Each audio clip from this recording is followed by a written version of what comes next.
So, ngayong umaga nito, mag-start tayo ng series called the Wisdom Series. No? Bakit? Kasi ang wisdom ay ibinigay sa atin ng Diyos para hindi natin iasa sa Kanya lahat ng bagay at desisyon. Bakit? Ang wisdom kasi nandyan kasi pag alam mo na ang kalooban ng Diyos, alam mo na kung ano yung dapat o maling gawin. Tama? Kaya nga, hindi natin dapat iasa lahat. Tama? Parang ganito, Lord, tama po ba maligo ako ngayong araw na to? Di ba, natural lang yan, simula pa lang bata ka, tinuturuan ka ng nanay mo, kahit kadating sa school, good hygiene, tinuturo sa atin, kaya nagkakaroon tayo ng karunungan, paano yung tamang panligo.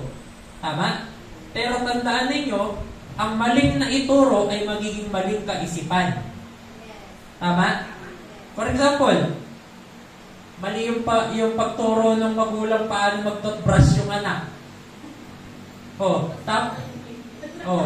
Tapos din makikita mo, pag umiti siya parang zebra. Dito yellow, dito puti, dito yellow ulit.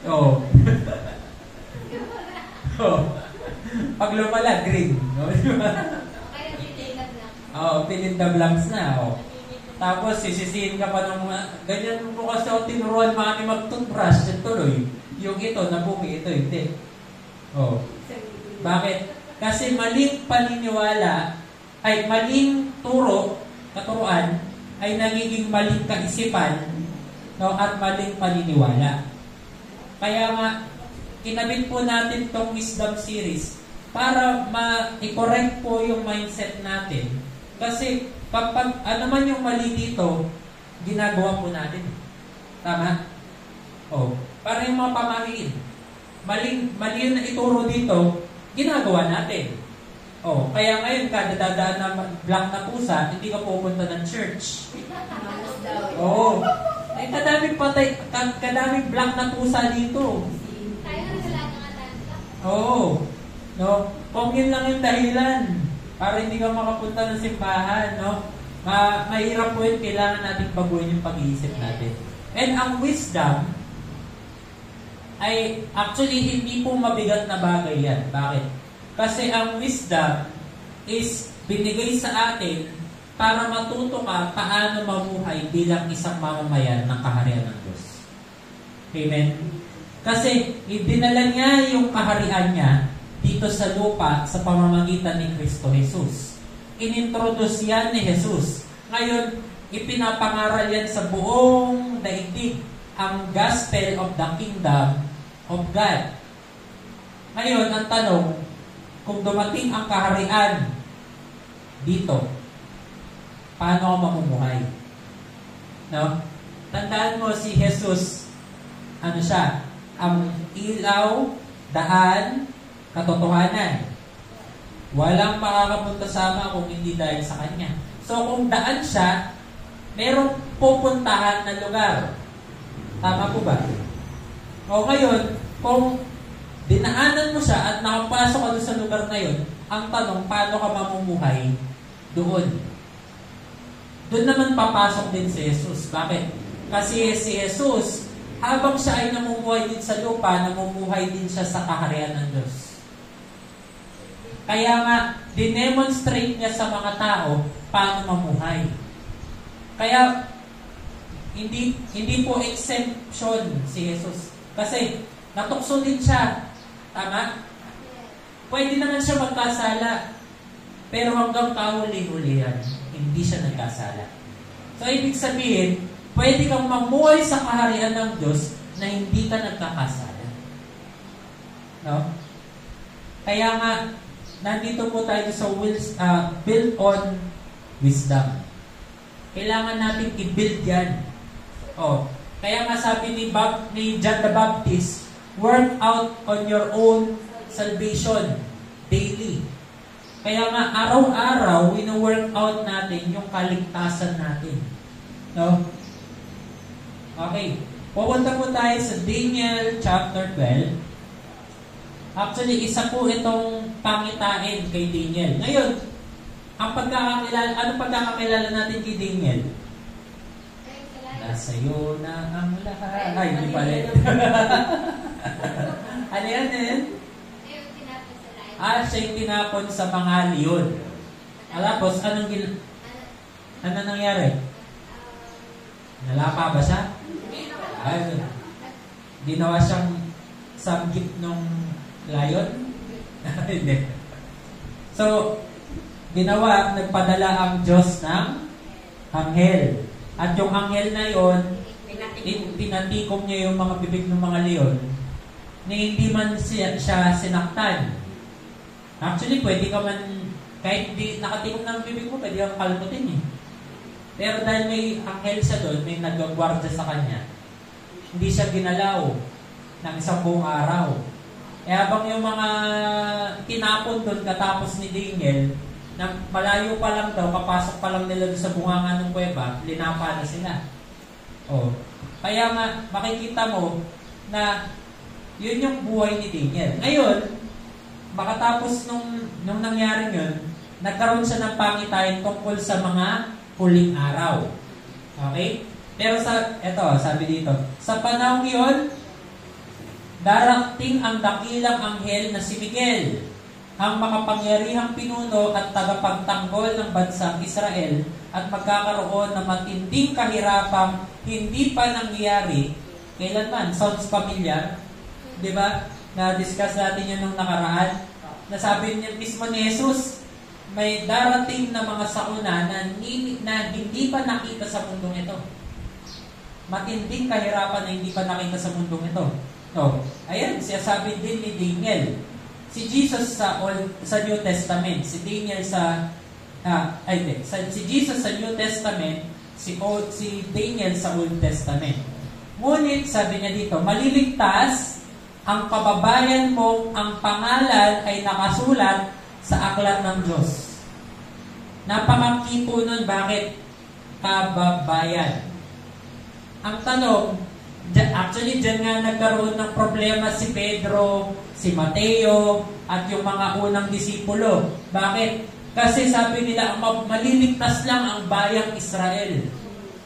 Tapos, nagkaroon ng pangitain si Pedro na ang kaligtasan ay para rin pala sa mga hentil o yung mga tao na hindi mga Israelita.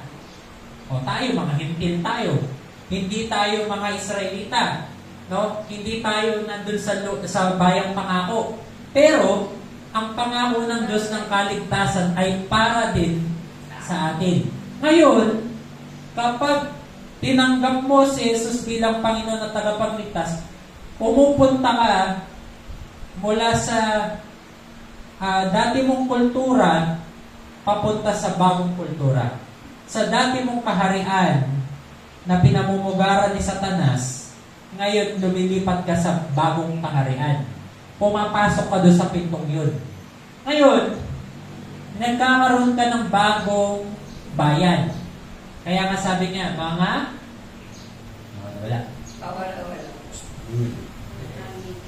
Okay. Mga kababayan. Okay?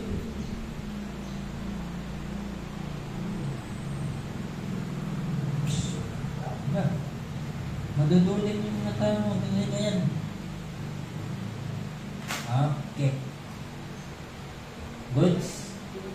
Ganyan ba lang?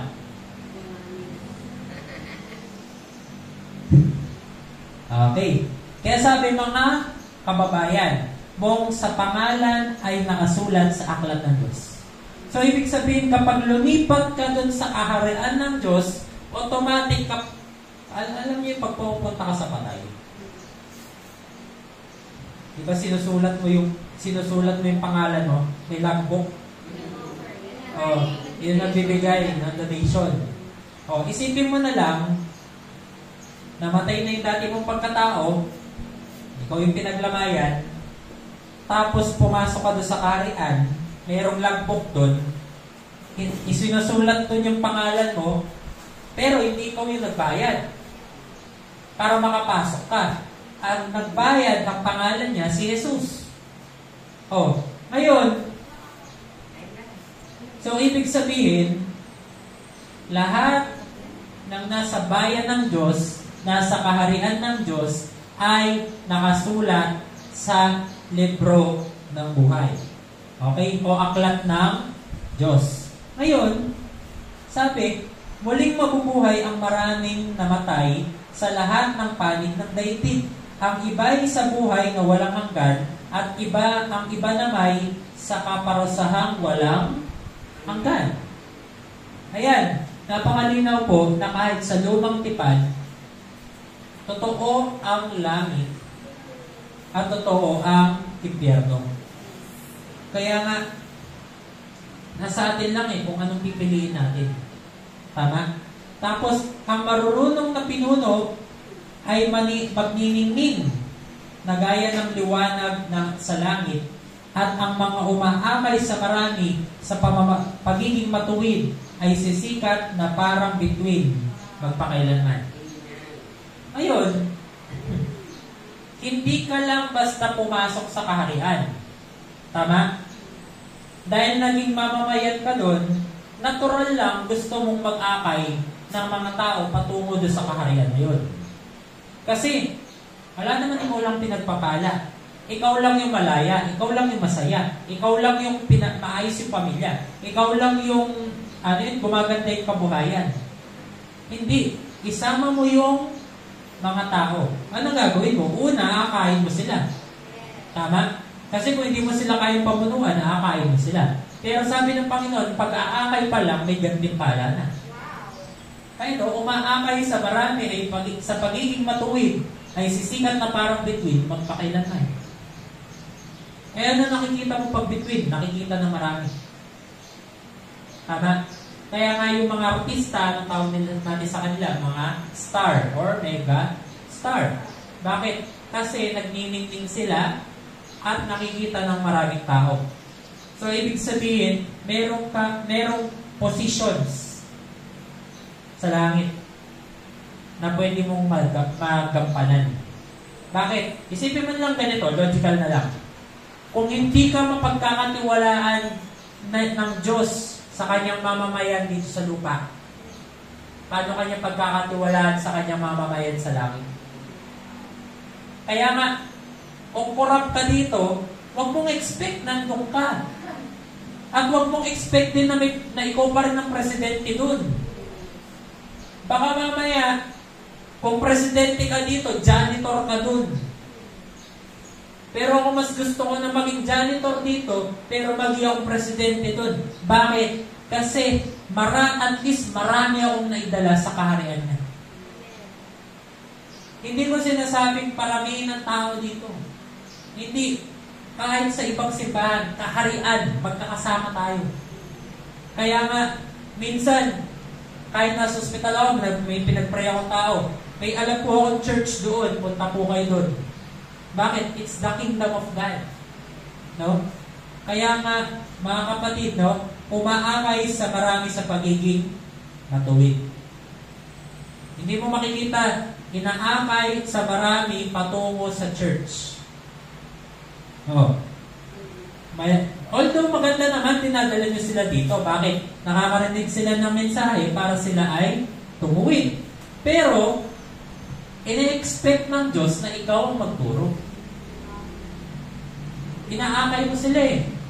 Ngayon, sa pag-aakay, hindi ka lang basta nagtuturo. Pero, dapat nakikita sa'yo. Tama? Nasubukan niya naman. Ay anak, di ka dito. Mag-church ka doon. Tapos, ba't ikaw na? Hindi ka naman nag-church. Bakit ako mag-church doon? O kaya yung kapitbahay. Mare! Di dito! Church tayo! Tapos dumating yung Mare, wala ka. Yes. Bakit? Si Jesus nag-lead siya by example. Tama? So, kung nag-aakay tayo, patungo sa pagiging matuwid na buhay, dapat tayo din. Kaya nga, kung ano man yung tinuturo ko sa inyo, ina-apply ko muna sa amin. Kaya nga pag may tinuro sa akin ng Diyos, ang unang tuturuan ko, sarili ko. Tapos ituturo ko kay Agrit, kay Jalia, tapos isa sa pabuhay naming pamilya, tapos tuturo namin dito. Kaya nga, Kapag ganun kasi mas madali mag-akay ng mga tao. Mas convincing. Tapos hindi lang yun. Sabi, ang mga marurunong na pinuno ay magniningning gaya ng liwanag sa langit. So, dapat, hindi ka lang basta pinuno. Dapat daw marunong kang pinuno. Ibig sabihin, meron kang wisdom. Oh. Kaya nga, ang pamilya na pinamumunuan ng lalaki na walang wisdom, nahihirapan. Bakit? Kasi kailangan ng wisdom ng leader. Tama? Ganun din, pag absent yung lalaki, ang babae ang mamumuno, kapag walang wisdom ang pinuno, nahihirapan ang buong pamilya. Kaya po, kailangan hindi lang tayo pinuno, marunong na pinuno. Tama? Nasubukan nyo na nung nag-school kayo, tapos may pinuno nga kayo pero pabida lang. Pero pag tatanungin mo, ano gagawin natin? Di ko rin alam. Saan tayo kukuha ng pambayad? Di ko rin alam. Di ba? Kaya po yun. Di ko po alam. Kaya nga, pero tingnan ninyo, kapag tinanong mo yung isang tao, lalo na ang isang pinuno na may alam, at merong pangarap sa pinamumunuan niya, tingnan mo, tanungin mo siya, anong gagawin po natin? Sige, ganito yung plano. Ito gagawin natin. Parang ang hirap. Pero yun yung kailangan. Tama? Tandaan ninyo, kahit mismo ang Diyos, kapag may binibigay siyang mga plano sa amin, nakakalula. Totoo yan. Ito yung gagawin mo, Jay. Ito gagawin mo, Bri. Lord, parang hirap. Parang nakakalula. Saan mo kukunin yung karunungan? Anak, binigay ko sa yung karunungan. Ang tawag doon, Bible. Kailangan mo lang mabasa, kailangan mo matuto. Kaya nga, the more na nalulula ka sa pinagagawa ng Diyos, kailangan mo lalong maghanda. Tama? Okay. Ay, kaya, morning. Okay. Ang tanong. Okay. So, kung meron aklat at sinusulat sa aklat ng Diyos ang pangalan ng lahat ng mga nasa bayan ng Diyos, ang tanong, pwede ka bang matanggal dun sa listahan na yun? Okay? Revelations 20 verse 15. And if anyone's name was not found written in the book of life, kung sino man ang walang pangalan sa aklat ng buhay ay itinatapon sa lawa ng apoy. Ayan, malinaw yan. So, kapag nakita, sa araw ng pag-uusga, wala yung pangalan mo doon. Then, kasama, kandidato ka sa pagtatapon doon sa lawa ng apoy. Nasa bagong, tipan. Ngayon, punta tayo sa lumang tipan. Exodus 32 verse 31 to 33. Umakyat nga sa bundok si Moises at nanalangin kay Yahweh. Sinabi niya, napakalaking pagkakasala na nagawa ng mga tao. Gumawa sila ng Diyos-Diyos ang ginto. Ipinapakiusap ko pong patawarin na ninyo sila. Kung hindi nyo sila mapapatawad, burahin na rin ninyo sa inyong aklat ang aking pangalan. Sumagot si Yahweh, kung sino ang nagkasala sa akin ay siya kung buburahin sa aking aklat. Pastor, paano yun? Araw-araw ba merong ballpen si Lord sa langit at araw-araw may wipe out din ba siya doon? O kasi ba, dali lang, nagkasala si ganito, burahin natin. O tapos, papatawarin ko na siya ulit, balik natin. Ganun ba si Lord? So, sagutin natin yan mamaya. Okay, paano tayo makakasigurado na yung pangalan mo nandun sa aklat na yun? Okay? Tandaan ninyo, no? wala pong tinatapon sa lawa ng apoy o sa impyerno si Lord na basta-basta. Kaya nga sabi sa Bible, bago man siya dumating muli, napangaral sa buong mundo ang mabuting balita patungkol sa kaharian ng Diyos. Kaya nga, kayo mismo, tanungin ko sa inyo, ilang beses may lumapit sa inyo mula sa iba-ibang sekta at nagsabi sa inyo patungkol sa kaharian ng Diyos? Marami. Tama? Gusto niyo bang tanggapin ang mabuting balita? Yan yung lagi sinasabi ng mga tao. Gusto niyo bang tanggapin ang mabuting balita? Sa talang buhay mo, ilang beses ka nang tumanggap? Marami. Kaya nga, God is just. Meron siyang hustisya. Hindi ka niya basta-basta, hindi mo alam yung salita ko, bahala ka dyan, tapos itisipyan mo. Hindi. Kaya nga, God is abounding in love and rich in mercy. Meron siyang mercy. Kaya nga, kung hindi mo alam, ipapaalam niya sa iyo. Parang, gawin ito, bigyan ko example. Merong isang leader ng satanic movement. Ngayon, natural lang pag satanista ka, ayaw mo, lahat ng kay Lord, ayaw mo. Tama? Presenta na sa'yo, ayaw mo. Pinakita sa'yo, ayaw mo. Pinakita na sa lahat ng Bible verse, ayaw mo. Ngayon, isang araw, nanaginip siya. Nagpakita sa kanya sa panaginip niya si Jesus. Alam mo, kagising niya, umiiyak siya. Hindi ever kong naranasan yung ganung klaseng pagmamahal. Parang alon ng pagmamahal.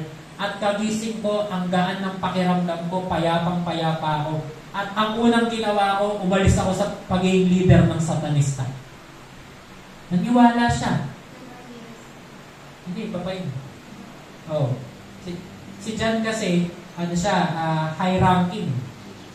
Yun naman, leader talaga siya. Siya yung founder ng satanic temple. Ngayon, isipin mo yun, wala siyang tinanggap na mabuting balita. Pero mismo si Jesus nagpakita sa kanya. Kaya nga, walang tao sa buong mundo ang itatapon ng Diyos dahil lang hindi niya alam ang mabuting balita. Kaya nga sa talaboy natin, ang dami niyang pinadadala. Ngayon, paano tayo makasigurado? Pahayag 3, chapter 3 to 6. Sabi dito, kaya nga alalahanin mo ang mga bagay na iyong tinanggap at narinig. Anong narinig niyo at tinanggap? Yung nababasa natin sa salita ng Diyos. Tama? Yan yung natanggap natin at narinig. Kasi, parang every Sunday, naririnig ninyo, actually, pwede mo, bakit tinanggap at narinig? Pwede mo kasing marinig lang pero ayaw mo tanggapin. Tama? Kaya nga parang every time na nangangaral ako dito, sabi ko nga may dalawang reaction. Anong reaction yun? Yung unang reaction, aray. Ibig sabihin ng aray, may ginagawa kang mali na kailangan mong itama. Kaya ka umaaray. Pero tingnan mo, pag tinama mo na yan, pag sinabi ko ulit dito sa harapan dito, hindi ka napektado. Bakit? Kasi alam mo na ginagawa mo na yung tama. Ngayon, meron din isang reaction. Ang tawag doon, aha. Ang aha, ibig sabihin, may mali kang paniniwala at ngayon na itatama. Parang kunwari, dati, may din tayo sa mga pamahiin. Tama? Ngayon na na-correct yun, yun pala ibig sabihin nun, kaya pala, hindi pala dapat pinaniniwalaan na correct yung utak natin. Kaya napaaha tayo nung na-receive natin yung revelasyon na yun. Ngayon, kapag narinig mo ang salita ng Diyos, tinamaan ka, napa-ouch ka, o kaya pwede mo kasing marinig lang Pero, iba yung tinanggap mo. Paano yung pagtanggap? Pag tinanggap mo, ibig sabihin, hindi mo lang siya narinig, naunawaan mo ito, at isinapabuhay mo. Pero, yung narinig lang, hindi mo man lang naunawaan. Hindi mo man lang na-gets kung ano yung ibig sabihin nun. Tapos, hinayaan mo na. Eto tanong ko sa inyo. Parang, nasubukan nyo na may nagturo sa inyo sa LTO. Pinaupo kayo doon, ilang oras silang nagdadala patungkol kung paano mag-drive. Pero, nung nag-actual ka, nung nagda-drive ka na talaga, parang ibang-iba dun sa tinuro nila. Kasi iba na yung actual eh. Tama? Ang tanong ko sa inyo, kung tinuruan ka mag-drive gamit yung libro, matututo ka ba mag-drive? Hindi. Kailangan mong pumunta sa harapan ng manubela at subukan mo pa rin mag-drive. Ngayon, kung ilang linggo ka na o buwan o taon nang hindi nagda-drive, tingnan mo kahit gano'n kagaling mag-drive, makakalimutan mo mag-drive. Tama? Parang, kadating mo doon, paano kasing dito? Paano kasing, tama, ito yung gas, ito yung brake, maninibago ka ulit. Pero kung ginagawa mo araw-araw, hindi mo makakalimutan. Kaya ang gusto ng Diyos, i-apply po natin lahat ng natututunan natin. Ang tawag doon, wisdom. Kasi, ang knowledge na narinig mo lang, ang understanding na unawaan mo, ang wisdom ginawa mo. Ang gusto ng Diyos sa atin, wisdom. No? Ngayon, imposibleng magkaroon ka ng wisdom na wala ang tinatawag nating pagsisisi. Kasi hindi mo pwedeng gawin yung dati mong gawin at mamuhay ka sa kaharian ng Diyos at the same time. Kasi dati namumuhay ka sa kaharian ng kadiliman, tapos ngayon nasa bagong kaharian ka na. Sabi mo, iniwan mo na yung dati mong gawin. Pinatawad ka na ni Jesus, lumipat ka na sa bagong kaharian, ngayon, nasa bagong kaharian ka na, bakit namumuhay ka pa doon sa dati? Tama? Bakit namumuhay ka pa doon sa dati? Kaya nga, kung tinanggap mo yung turo na yon, pumasok ka na doon sa bagong kaharian, huwag mo nang pakialaman yung dati mong kaharian, yung kaharian ni Satanas, iwan mo na yun. No? Kaya nga sabi dito, isagawa mo ang mga iyon. Ayun, no? Hindi mo lang narinig, hindi mo lang tinanggap, pero isagawa mo ang mga iyon. Pagsisihan mo at talikuran ang iyong kasamaan. Ayan, ang ibig lang sabihin ng pagsisisi is tinatakwil mo na yung dati mong kaisipan at dati mong ginagawa dun sa kaharian ni Satanas at ngayon, namumuhay ka na sa kaharian ng Diyos. Tapos sabi dito, ngunit may ilan sa inyo dyan, sa Sardis, na napanatiling walang dungis. Ang kanilang damit, kaya't kasama ko silang maglalakad na nakasuot ng puting damit sapagkat sila'y karapat-dapat. Ang tanong, perfecto ba tayo? Hindi. Nagkakamali tayo, tama? So, ibig ba sabihin nun, kada nagkakamali tayo, wina-wipe out ni Lord yung pangalan natin sa libro ng buhay? Hindi. Ibig sabihin kasi nito, alam ng Diyos, imperfect tayo. Kaya binibigyan niya tayo ng grace. Grace, biyaya. Ngayon, yung grace na yon, kahit nagkakasala ka, basta humingi ka ng tawad at sinusubukan mong gawin yung tama, pinapatawad ka niya, linilinis ka niya. Paano kung sinasabing na ginagawa mo yung tama?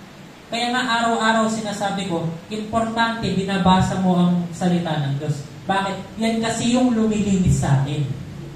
No? Dagdag mo pa dyan yung paghingi ng tawad. Bakit? Eto. ang confession at pagsisisi, dalawang malaking bagay. Magkaiba po yan. Ang confession na ituro sa atin sa Pilipinas.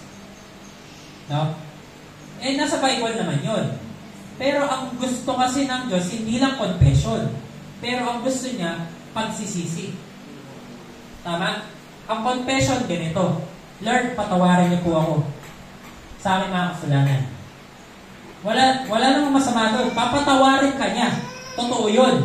Pero, anong mas matimbang? Ang confession o pagsisisi? Ang pagsisisi, ganito. Lord, ayoko na po yung dati kong pagkakasala. Tulungan niyo po akong mamuhay ayon sa iyong kalooban. Oh, malaking pinagkaiba. Bakit? Ang confession, nagkasala ka ngayon, tapos uulitin mo. Ang pagsisisi, hindi. Ibig sabihin, ito yung dating ikaw, na nakaharap ka dati dito, ito yung ginagawa mo, dito ka papunta, ngayon sabi mo, ayoko na to, iikot ako, tatalikuran ko na yan, at mamumuhay ng panibago. Yun ang pagsisisi. And yun yung mahirap. Pero, yun yung sinasabi, talikuran natin ang ating kasamaan at pagsisihan ang ating mga kasalanan. At tanggapin natin ang tinuturo ng Diyos. Ako mapagsabi sa inyo, hindi ka pwedeng mamuhay sa turo ng Diyos kung hindi mo tatalikuran yung mga maling turo. Hindi mo pwedeng gawin yung pinagagawa ng Diyos kung hindi mo tatalikuran yung mga maling ginagawa mo. Oh, kaya nga, nakakalungkot man, maraming tao na ginagamit ng Diyos, no, na nasa harapan ng pulpito, nangangaral ng salita ng Diyos, tapos malalaman mo, nangre-rape pala ng tao. Pero tingnan mo, ang Diyos mismo ang umuhusga sa kanila. Ang Diyos mismo ang namamalo sa kanila. Kaya nga, mga kapatid, no, kung gusto po nating mapanatiling walang dungis, no, araw-araw, meron tayong, ang tawag ko doon, hindi pabigat oportunidad. Meron tayong oportunidad na magsisi. Oh, kunwari, ganito. Sa buong buhay mo, sinungaling ka. Tapos sabi mo, ay hindi, sinungaling na talaga ako, mamatay na ako sinungaling. Tanggalin mo yung paniniwala na yun sa utak mo in Jesus' name. Ngayon, kapag nagpasa mo sa Bible, ay, masama palang magsinungaling. Nasa Bible. Nakita mo. Nabasa mo nung araw na yun. Tapos, Lord, tulungan mo po ako na huwag magsinungaling. Tulungan niyo po ako, banal na spirito. Oh. Ngayon, humingi ka na ng tawad, humingi ka ng tulong, ano expect mo sa Diyos? Siyempre, tutulungan ka niya. Tama? Kaya nga, pag darating na yung panahon na magsisinungaling ka na, kating-kating na hindi lamang magsinungaling, darating niyan yung banal na spirito, tutulungan ka niya, bibigyan ka niya ng lakas para hindi ka magsinungaling at gawin mo yung tama. Okay? Kaya nga, tingnan ninyo, kapag ginagawa niyo yung tama, namumuhay ka sa kapayapaan ng Diyos. Pero kapag ginagawa mo yung mali, tingnan mo parang may something sa'yo na hindi payapa. Tapos kinukulit ka ng banal na spirito na gawin yung tama. Okay? Kaya nga, alam mo, ganun na lang tayo kamahal ni Lord. Na nagpadala siya ng helper, ang tawag sa kanya, banal na spirito, at nanahan siya sa atin para bigyan tayo ng lakas mabuhay ayon sa mga palutuntunan ng Diyos. Kasi alam niya, hindi natin makakaya mag-isa. Diba? Kaya nga sabi sa Bible, Ama, kung ganito yung palutuntunan mo, sino maliligtas? Sinasabi ni Pedro, kung ito yung requirement para makapunta sa langit, sino maliligtas? Ano sagot ni Jesus sa mga disipulo? With man, this is impossible. bibigyan ko ay clue, with man, this is impossible. Kaya kung pupunta ka sa church dahil lang sa mga barkada mo, they will fail. Eh, paano kung walang barkada mo, hindi ka natutuloy sa church? Oh. Paano kung wala yung barkada mo, hindi ka natutuloy sa Panginoon? Hindi ka naman nanalangin, hindi ka naman... Eh, paano kung wala si pastor? Hindi kayo mananalangin, hindi kayo magbabasa ng word. Kaya nga, with man, this is impossible. Hindi mo kaya mag-isa. Kahit mag-grupo-grupo ka, hindi natin kaya. Pero ano sabi niya? But with God, everything is possible. Kaya nga, kung kasama mo si Lord, kahit mag-isa ka lang, naniniwala ko kaya niyong gawin yung mga imposibleng bagay. Si Elijah, mag-isa nga lang eh. Sabi niya, sige, patatingin niyo dito yung 600 prophets ni Baal. Patatingin niyo sila dito at papakita ko sa kanila kung sino ang tunay na Diyos ng Israel. Yung 600 nagmakaawa sa Diyos nila, pinaglalaslas na nila yung sarili nila, mula umaga hanggang gabi, hindi bumaba yung apoy mula sa langit. Si Elijah, binasa niya pa yung dapat sunugin. Pinakita niya, kahit imposible, magiging posible. Tapos sinabi niya, isang sigaw niya lang sa Diyos, bumaba yung apoy. Sinunog kahit basa. Kaya nga, with God, everything is possible. Ang tanong, sino ba kasama mo araw-araw? Sino ba kasama mo araw-araw? Kung kasama mo si Lord, mas lalo ka magiging banal. Tama? Pero sa mga maling barkada, mas lalo kang mapariwala. Kaya nga, pakisamahan mo yung mga kabuti sa buhay mo. And ang number 1 dapat dyan si Lord. Bakit? Minsan kasi, minsan kasi kahit pamilya mo hindi ka maintindihan. Tama? Minsan kahit mamahal mo sa buhay hindi ka maintindihan. Pero hindi ko sinasabing hindi mo dapat ipaintindi sa kanila. Kailangan pa rin kayo mag-usap, pero minsan hindi ka nila maintindihan. Ngayon, sino makakaintindi sa'yo? Si Lord. Sino makakapagtuwid sa'yo? Si Lord. Sino mas nakakalam ng buhay mo? Si Lord. O lapit ka kay Lord. Tama? Kasi, kung minsan sa tao, walang solusyon. Papakinggan ka niyan, sasabihin niya yung mga gusto niya sabihin, pero hindi naman talaga dapat yun yung solusyon na kailangan mo. Pero pag si Lord nagsalita, at nakinig ka, at sumunod ka, sigurado yun yung kailangan mo. Amen? Kaya nga, manatili daw tayong walang dumis. Araw-araw magpaayos ka. Ganito na, tanong ko sa inyo. Normal bang araw-araw maligo tayo? Oo, tama, di ba? Pero araw-araw nadudumihan tayo. Yung ang kakaligo mo dito dahil sa init ng araw, laglakad ka lang mula sa bahay, di ba? Sumabaw yung dapat sumabaw. Oo. Ako na, bumaba lang ako ng kotse, sumabaw yung dapat sumabaw eh. Oo. Tapos, may alam na ako. Pwede ba yung sinasabi sa'yo na, kasi hindi ka ito nangyari sa akin eh. Kasi, kaya nangyayari sa atin to, nasisiraan tayo, nalilimalata tayo kasi hindi ka nagsisimba. Pwede ba yung gawin ng Lord sa atin yung ganyan? Actually, ganito yan. Sabi ko naman, kayo sinagot naman ako sabi ko, hindi ako nagsisimba pero nananalangin ako siya. Okay. Ganito yan. Maganda example yan. Ngayon, actually sa mga mahal natin sa buhay, lalo na sa mag-asawa, actually, medyo mabigat nga pagdating kay Lord eh. Sabi nga, ikaw asawang lalaki, kung may problema ka sa asawa mong babae, at nagkasala ka sa kanya. Hindi siya asawa eh, sa mga ayun. So, ganito. Ngayon, sinabi lang kasi ni Lord sa mag-asawa eh. Ngayon, kung sinasabi ko to para sa lahat. mamaya babalik ko sa point ko. Ngayon, kung sinabi ni Lord na kapag ikaw, asawang lalaki o asawang babae, hindi mo inayos muna sa asawa mo yung problema, sabi ni Lord, hindi ko titinggin yung panalangin mo.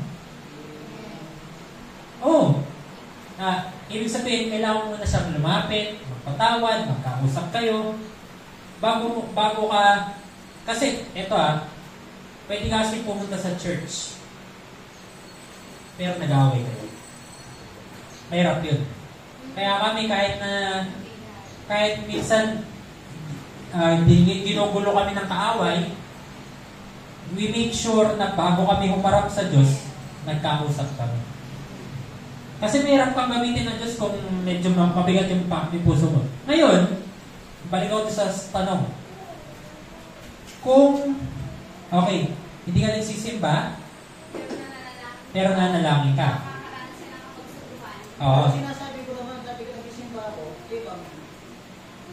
Oo. Ngayon, eto. Wala namang, okay, as long as you honor the Lord, wala namang problema.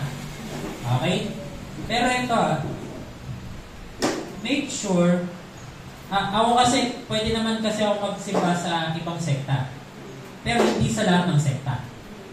Okay? Bakit? Kasi, make sure na yung pinakikinggan mo, yung mga nakukuha mong turo, ay naka-align sa salita ng Diyos. As long as mayroong nag-feed sa'yo noong Sunday na yun, or kung anong araw, kasi iba sekta, Sabado, Wednesday, no? Actually, ang Lord's Day, as long as you honor the Lord sa isang linggo. Actually, sabi nga, the Sabbath is not made for man, but man is not made for Sabbath, but Sabbath is made for man. Ang linggo ay, ang tao ay hindi ginawa para sa linggo, pero ang linggo ay ginawa para sa tao. Bakit? Yun yung panahon para magpahinga ka sa presensya ng Diyos, makarinig ng katuruan patungkol sa Diyos, at ma-refresh ka. Naigets nyo? Ma-refresh ka. Kasi, ito, sa buong linggo, pag wala ang Diyos, mabigat. Tama ba? Kaya nga araw-araw, kailangan mo ang Diyos. Ngayon, pag Sunday, nakakarinig ka ng katuruan para lumakas yung loob mo, hindi lang yun, makasama mo yung mga kapatiran mo sa pananampalataya, kasi kailangan mo rin yung lakas ng bawat isa. Okay? At tawag doon fellowship. Gathering of the saints. Ngayon, kapag nagkasama-sama kayo, okay, nagkakausap kayo, nagkakamustahan kayo, maganda yun. Okay? Pero ako, ang ma-advise ko is, mas maganda kung kasama mo rin sa church yung pamilya mo. No? Yung nag-pray, okay lang daw ba yan na hindi siya nag-church, pero na-pray naman si Kuya. Oo. Pero, yun. So, to make the long story short, kailangan pa rin natin magsimba. Bakit? Command ni Lord do not forsake the assembly of the saints. So, nandito tayo para mag-assemble at least once a week, twice a week. Actually, kahit once a week lang. Kaya nga sabi ko doon sa mga tao, sinabi ko yun sa GC. Sabi ko sa kanila, well, okay lang naman kayo magpaalam sa akin. Pero hindi ako si Lord. Hindi ako yung nag-command sa inyo na magsimba. Siya nag-command sa atin magsimba. Ngayon, bilang pastor ninyo, ano sasabihin ko? Natural lang sasabihin ko, okay, sige, okay lang yan. Pero ang tanong, hindi naman ako yung magja-judge sa inyo. Tama? Hindi ako maghusga sa inyo pag nawala tayo sa buhay na to. Ano yun? Hindi ka naman nagsisiba doon. Pero pumunta ka naman sa iba. Okay. Ngayon, pwede naman yun. Okay? Pwede naman yun. As long as nakakarinig ka ng mga katuruan na ayon sa Biblia na nagpapalakas ng pananampalataya mo. Pwede po yun. Pero, pero, Wag mong kamaligtaan. Okay. Assembly of the Saints, nakikipag-fellowship ka. Pero ito marami po kasi tao sa simbahan, sasabihin sa iba, sa mga kapwa mananampalataya nila yung problema nila. Pero sa pamilya hindi. Oo.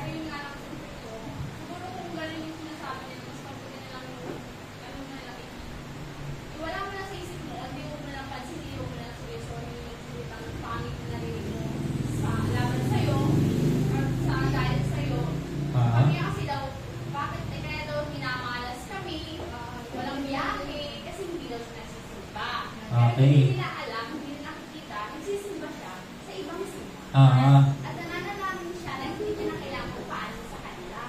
Una. At least alam mo sa sarili mo na mabuti ka pa rin na nasa Diyos siya pa rin na hindi na niya nakikita. At least mas malamang ka na sa Diyos kung pa ka naman sa iniisip nila sa'yo. Okay. Una, walang malas. Walang malas sa Bible. Okay? Sa ating dalawa, parang feel ko, kasi parang pagsubok sa atin na yun. Lahat kasi tayo dadaan ng pagsubok. Okay? Lahat tayo dadaan ng pagsubok. Ayun, bakit ko lagi ko sinasabi na mamuhay tayo ayon sa kalooban ng Diyos? Bakit? Nandito rin naman tayo sa topic na ito. Bakit ko lagi sinasabing mamuhay tayo sa kalooban ng Diyos? Bakit? Kasi sa kaharian ng Diyos, para ma-access mo lahat ng benefits ng hari, kailangan sumunod ka ayon sa palatuntunan ng hari. Tama ba? Oo. Kasi kung marami kasi Kristiyano ganito, Lord, para sa akin itong pangako to. Hallelujah, Amen, sa akin to. Bakit hindi nila nararanasan? Kasi ayaw nilang sumunod sa Diyos. Ganun lang yun. Kaya yung iba, bakit hanggang ngayon? Kiniklaim ko naman sa buhay ko, pinagaling na ako ni Lord, bakit hanggang ngayon? Hindi ko maranasan. Baka may sinasabi si Lord sa iyo na kailangan mong iwanan na kasalanan mo para maranasan mo yung kagalingan na yun. No? Kaya nga, hindi po para sa amin na magsimba kayo. I gets yan. Tinuturuan namin kayo paano sumunod sa Diyos para maranasan po nating lahat ang buhay na ayon sa kalooban ng Diyos. Amen? Kaya nga, kung nagsisimba ka sa iba, okay lang. Hayaan mo yung mga mapagusga. Actually, sabi nga sa Bible, may dalawang mama daw. Yung isang mama, sabi niya, gumaganyan siya. Tapos, yung isang mama naman, sabi niya, ang prayer niya ganito, Lord, salamat po. Hindi ako katulad nitong tax collector na to na makasalanan. Nagka-tithes po ako ng once a week. Nagsisimba naman po ako, pero hindi po ako katulad ng makasalanan na to. Ngayon, sabi ni Jesus, sino sa kanila ang tunay na nanalangin? Yung ginaganon yung puso niya. Bakit? At least inaamin niya, kailangan niya ang Diyos. At least nagsisisi siya. At least tunay yung panalangin niya. Bakit? Ayaw ng Diyos sa mga peke. Bakit? Marami kasi pupunta sa church. Pero kailan pa nagpakatotoo sa Diyos? Marami pupunta sa church parang wala lang. Masabing nagsimba lang o kaya okay, sige mag-church ako kasi makasalanan ako para malinis ako sa makasalanan ko. Pero katapos nun, pabalik ka naman sa dati. May mga ganyan po. Wala akong pinatatamaan, pero yun yung na-observe ko. Sa tagal kong Kristiyano, yun na-observe ko. Pero, ang gusto kasi ng Diyos is magpakatotoo tayo. Ngayon kung nagpapakatotoo ka, may mga reason kasi bakit hindi ka makapagsimba. Tama? Kung mahirap talaga, no? Kung may sakit ka, then okay lang naman, makinig ka sa bahay. Wala namang problema dun. No? Kaya nga, kung may mga nagja-judge sa atin, ayan sila. Si Lord bahala sa kanila. Basta ang importante, ikaw, kilala ka ng Diyos. Ikaw mismo, nakakapag-usap ka kasama ni Lord. At pinagpepiestan mo araw-araw yung salita niya, yun, walang problema yun. No? Minsan nga, judge ka pa, baka mamaya sumobra ka na yan ha, sumobra ka sa langit. Lumagpas ka sa langit yan ha. Okay na sa akin sumobra, huwag lang akong kumulang. Di ba? Mamaya, mayroon kumulang ako eh. Oh. Kaya nga, mga kapatid, no? As long as you are following God, walang problema. At alam mo naman yan eh.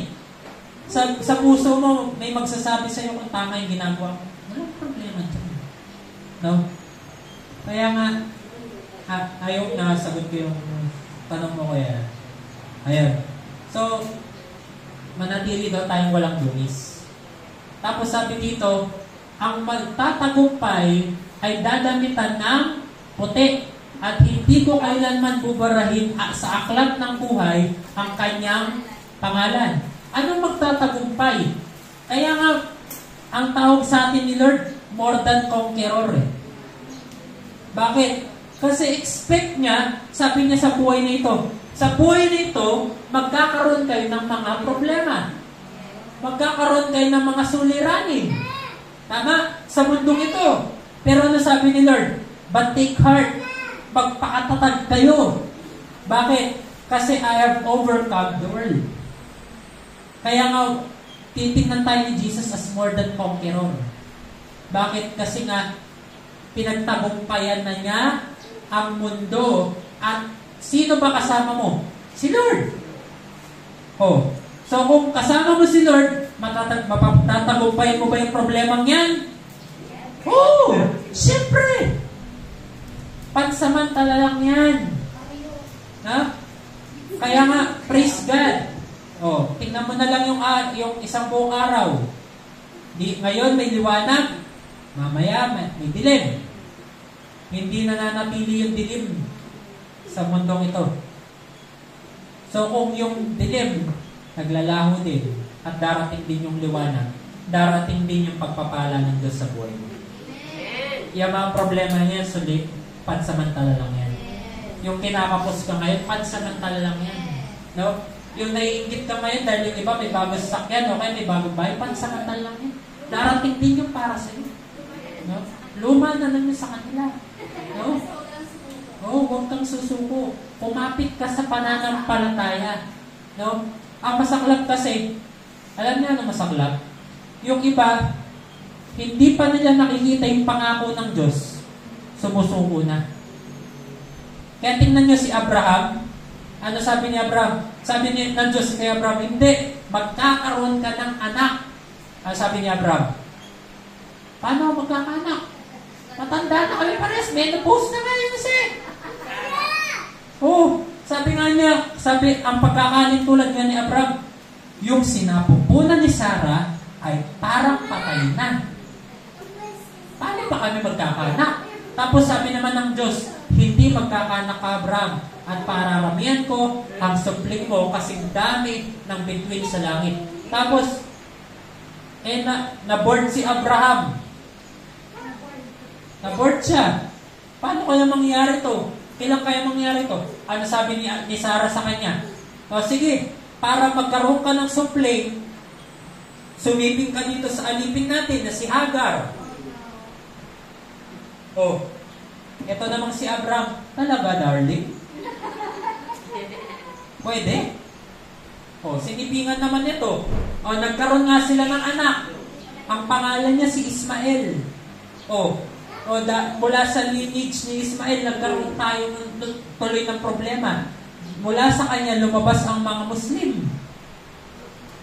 Oh, pero hindi yun yung pangako ng Diyos. Ang pangako ng Diyos is manggagaling mismo kay Abraham. Ang pangalan niya ay si Isaac. Kaya nga kung mamadali po tayo at hindi natin hihintayin yung pangako ng Diyos, hahanap tayo ng ibang pangako. Hahanap tayo ng ibang solusyon. Kaya nga yung iba, tagal naman ni Lord. Pupunta ako dun, may magaling na manggagamot dun. O kaya, pupunta ako dun. No? Sabi kasi sa internet, kailangan magkabit lang ako ng ganitong dahon, magtipid lang ako ng ganito, tapos mag-a-attract ng swerte sa akin. Minsan, napupunta na tayo sa mga pangkukulam, hindi natin alam. Bakit? Kasi hinahabol natin yung swerte. Pero ang blessing, minsan, hindi agad dumarating, pero pag dumating, masarap. Parang ang anak. Ang anak, hindi agad dumarating. Maghihirap ka muna. Magbubuntis ka muna. Lahat ng babae dito, kahit tanongin mo sila, kung pwede nga lang, iiri ko lang, tapos walang paghihirap, gagawin ko. Tama? Pero hindi. Kasama dun yung paghihirap. Pero sabi ng Bible, kapag dumating yung anak ko at nakita mo na siya, lahat ng hirap mawawala. Kaya nga ganun din sa blessing. Pansamantala lang ang paghihirap. Darating din ang blessing sa atin. No? At may certain seasons sa ating lahat. Hindi man tayo sabay-sabay, pero darating at darating yun sa atin. Amen? Tapos, ano sabi? Hindi ko siya buburahin sa aklat ng buhay, kikilalanin ko siya sa harap ng aking ama at ng kanyang mga anghel. No? Ang lahat ng may pandinig ay makinig sa sinasabi sa Espiritu sa mga iglesia. No? Pastor, hindi ako iglesia. Hindi yun ibig sabihin ng sinasabi nito. Sinasabi sa mga church. Okay? So, ang tanong ko sa inyo, ano ba sinasabi ng Espiritu Santo sa iyo ngayon? Sa buhay mo ngayon? Kasi, sino ang may pandinig? Makinig. Saan? Kay pastor? Kaya saan? Doon sa mga tao, sa ibang tao? Hindi. Sabi sa Espiritu ng Diyos. Okay. May sinasabi ang Espiritu sa inyo. Ang tanong, nakikinig ka ba? Tingnan mo si Jesus. Nasa tamang lugar siya, sa tamang oras, sinasabi niya yung tamang mga salita. Bakit? Dahil sa Espiritu ng Diyos. Nagkulang ba siya? Hindi. Kaya nga, baka may sinasabi sa iyong Espiritu ng Diyos, hindi natin pinapakinggan. Kaya po, hindi natin maranasan yung dapat natin maranasan.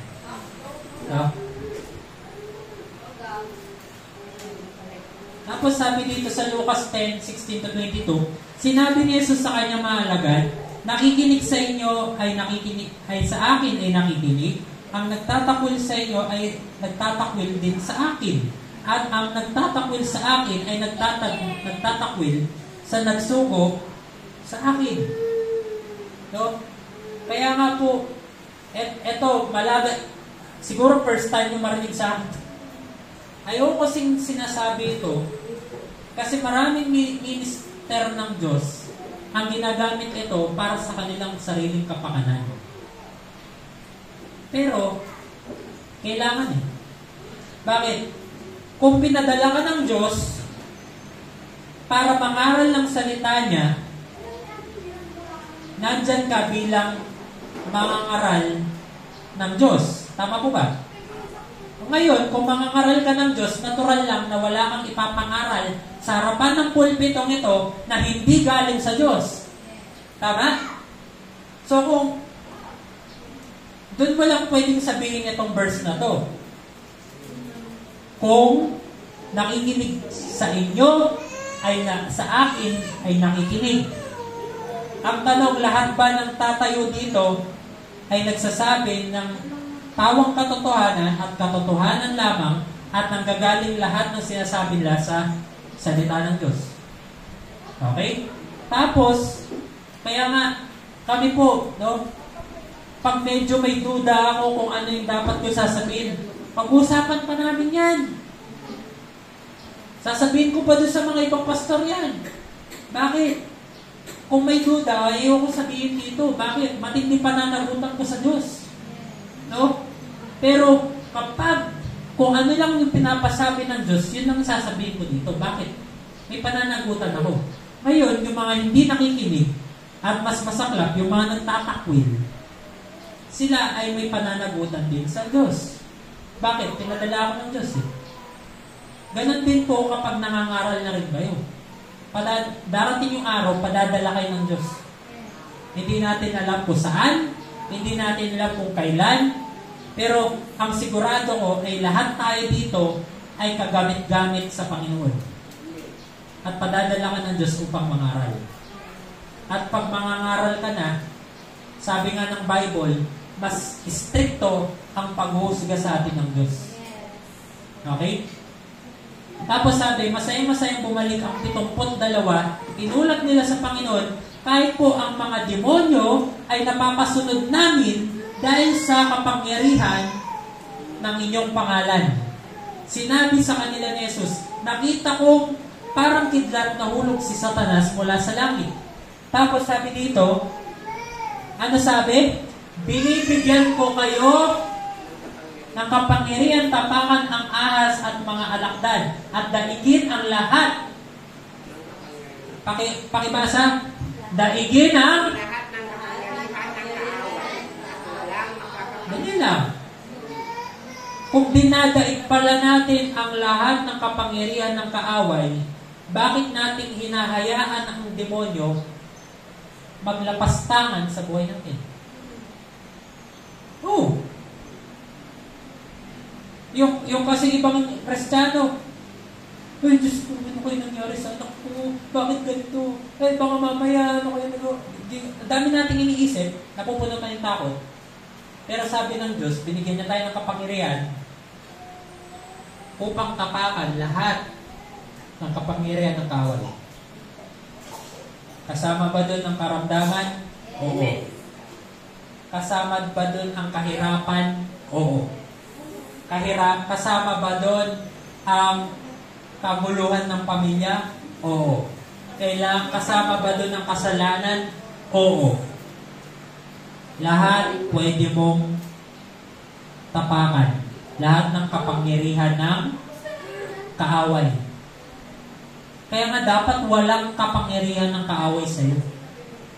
Kaya nga, tingnan mo yung dating alagad. Hindi mahirap lumipat sa dating kaharian ni Satanas papunta sa kaharian ng Diyos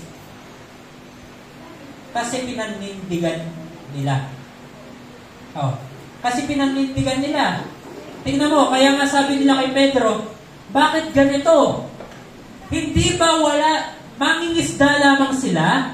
Wala silang pinag-aralan. Bakit pag nangaral sila, para silang marurunong na tao, para silang may pinag-aralan, at hindi lang yun, may paninindigan. At ang kamay ng Diyos ay nasa kanila. Kaya nga merong mga himala. Kaya nga kung ikaw, tumayo ka para kay Lord, tatayo mo rin siya para sa'yo. Kaya mahirap, ayaw natin panindigan na ngayon nasa tamang kaharian na tayo, nasa kaharian na tayo ng kaliwanagan, nasa kaharian na tayo ng Diyos, at hindi na tayo nasa kaharian ng kadiliman. Kaya nga minsan, nababrand tayo na ganito eh. Ang KJ mo naman, dati ko, yung tanggero namin, ayaw mo na kuminom. Ang KJ mo naman, dati ko yung pinakamartes dito. Ayaw mo na ngayon kaming makachika. Kasi bakit? Iba na yung kaharian ko ngayon. Tama? O, sabihin po natin, iba na ang kaharian ko ngayon. O, sabihin mo ulit. Ako, iba na ang kaharian ko ngayon. Amen? Hindi ka pwede mamangka sa dalawang kaharian. Either citizen ka nito o citizen ka nito. Kaya nga sa Bible sabi, Ngayong araw na ito, mamili kayo kung sino ang inyong paglilingkuran. Sabi sa Exodus, either ang Diyos ng bayan ng Israel o ang ibang Diyos. Mamili lang kayo, hindi pwedeng dalawa. Kaya nga, tapos sabi dito, ibinigay sa akin ng Ama ang lahat ng bagay, walang nakakilala sa anak kundi ang Ama, at wala namang nakakilala sa Ama kundi ang anak. At ang mga taong minarapat ng anak na makakilala sa Ama. Alam niyo, ito, isang sekreto. Kaya simula kailan niyo ba i-start? Next week, magkakaroon ng intercession group. Pangungunahan po ni Pastor Abri. Dito rin po yan sa, virtual lang yan. Dito sa San Berga, sa San Pedro, at sa Matadero. After ng Lighthouse ng Friday. Para saan? Para paspatindihin pa po ang prayer ng bawat site. Din po tuturuan namin kayo paano manalangin.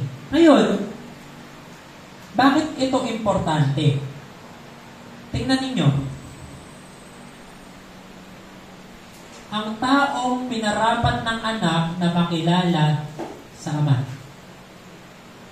Hindi ba kayo nahihirapan minsan na mag-akay ng mga tao? Hali kayo, magsimba tayo doon. Hali kayo, mag-Bible study tayo. Hali kayo, makinig kayo ng salita ng Diyos. Ayaw nila. Bakit?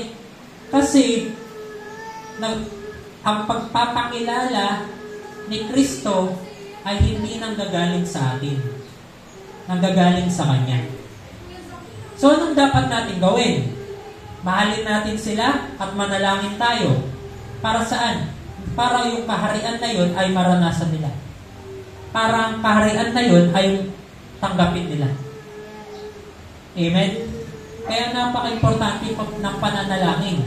Ngayon, mananalangin tayo para sa pamilya, mananalangin tayo magkakasama para sa church, mananalangin tayo para sa Samberga at para sa bansa natin. Amen?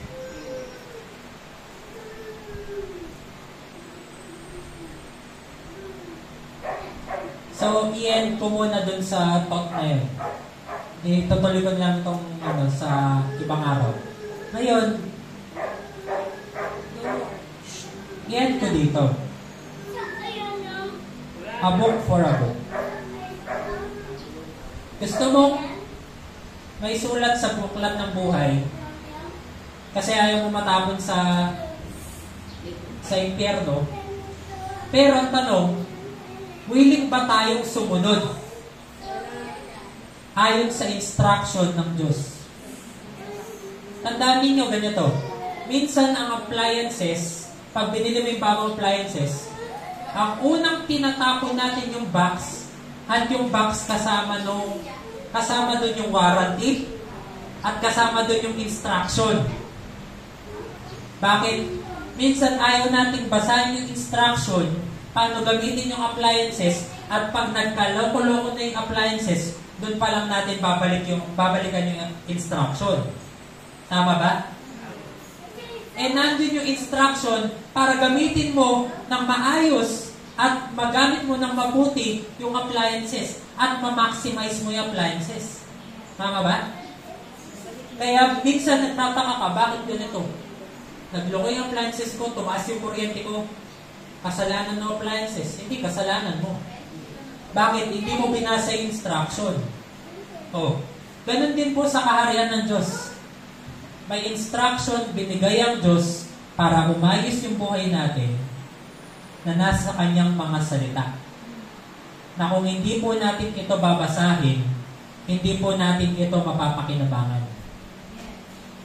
Kaya nga, napaka-importante po ng salita ng Diyos kasi yun yung instruction paano ka mamumuhay sa kaharian ng Diyos. Kung hindi ka mamumuhay sa kaharian, ikaw na lang mamili kung saan mo gusto mamuhay. No? Pero, alam nyo, mahal po tayo ng Diyos. Hindi po niya ibibigay yan sa atin dahil KJ po siya. Binigay niya po yan sa atin para po sa ikabubuti natin. So, ibig sabihin, kapag may kagalit ka, tas sabi mo, hindi para sa akin yung pagpapatawad na yan. Hindi ko pala. Manirahan ka sa buwan. Tama? Kasi kung ayaw mo patawad ng tao, walang tao ang hindi makakasakit sa'yo. Tama? Manirahan ka sa buwan. Walang makakasakit sa'yo dun. Oo. Pero ano sabi sa Bible? Magpatawad ka. Mahalin mo yung mga nagkakasala sa'yo. No? Para sa atin, para sa atin din naman yun eh. Bakit? Sino ba nakikinabang pag nagpatawad ka? Ikaw!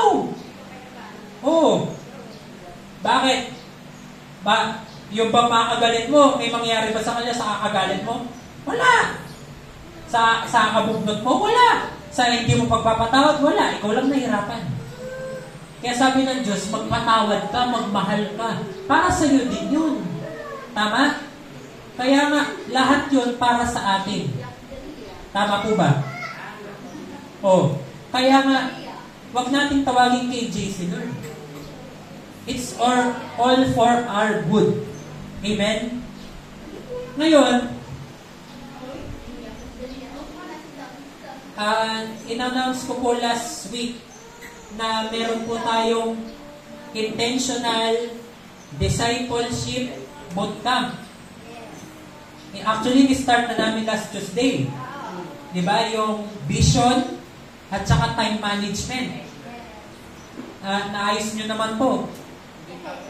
Kung hindi pa, meron pa kayong 2 linggo para ayusin yun. Bakit? Gusto nyo hanapin si Lord at gusto nyo maglingkod kay Lord at gusto nyo rin maghanap ng extra pagkakakitaan. Ang problema, walang panahon. Gusto nyo magkaroon ng time sa pamilya, pero walang panahon. Ayusin natin yung time management nyo. Oh. Kaya nga tingnan nyo, isa-isa ayusin natin yan. From time, finances, talents, etc. Pati pamilya, ayusin natin yan. Pero ang tanong, willing ka bang magpaayos? Kaya nga sinabi namin intentional. Bakit? Kasi magiging personal po ito. Papakilaman natin yung dapat pakilaman. And nandito po kami, willing kaming makinig, willing po kaming mag-advise. Pero nasa inyo kung susundin nyo. Pero kami po, marami pong makakapagpatotoo. No? Marami pong makakapagpatotoo na once na, kasi yung advice namin hindi naman galing sa amin. Galing natin sa Bible. Ngayon, marami pong makakapagpatotoo na noong sumunod sila kay Lord, mas umayos yung buhay nila. Totoo yun. Kaya nga, parang ganito sa baryo, I will end with this, no? Sa baryo, marami po, pali kami nangangaral na salita ng Diyos doon. Ngayon, sa baryo kasi, ang problema sa kanila, mismanagement. Ibig sabihin, kaysa naiipon, either napapautang nila o kaya nadadala sa bisyo o kaya sa sabong. Kaya nauubos. Ngayon, isang araw, umupo sa amin yung bayaw ni Agri. Yung bayaw niya. Tapos sabi niya, sige, sama ako sa Bible study. May hangover pa siya nun. Dito may hangover pa siya nun. Tapos eto lang kami, magkatabi lang kami, naamoy ko pa yung hininga niya. Tapos, nagturo ako about management. Paano yung ganito, paano yung ganyan? Naging curious siya. At willing siyang matuto. Ngayon, sige, ganito kuya.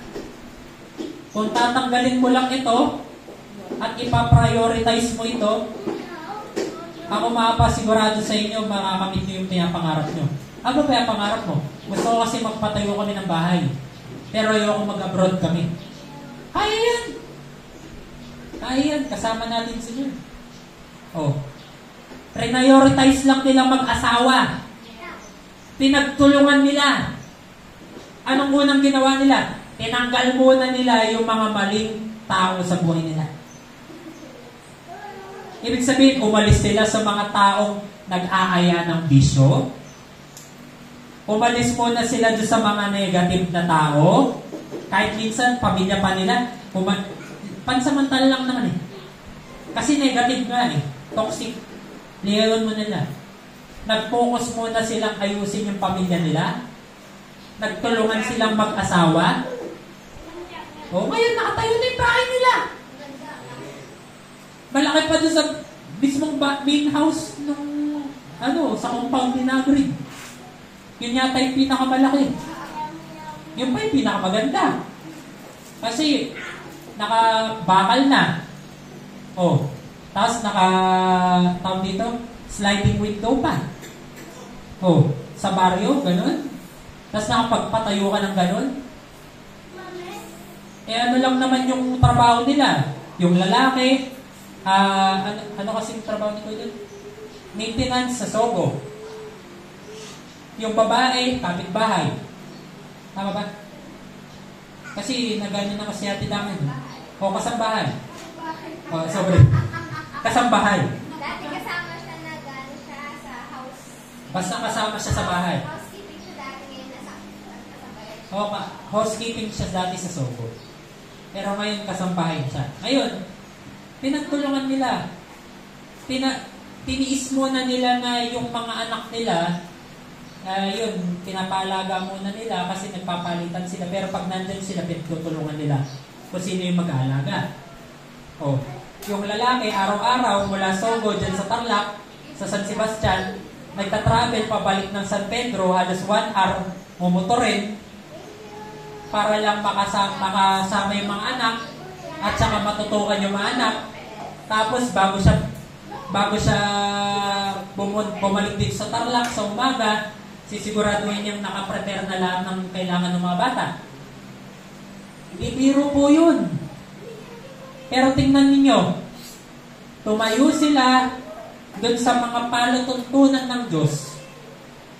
Oh, tumayo sila doon sa mga prinsipyo ayon sa Bible. Tingnan mo, mais buhay nila.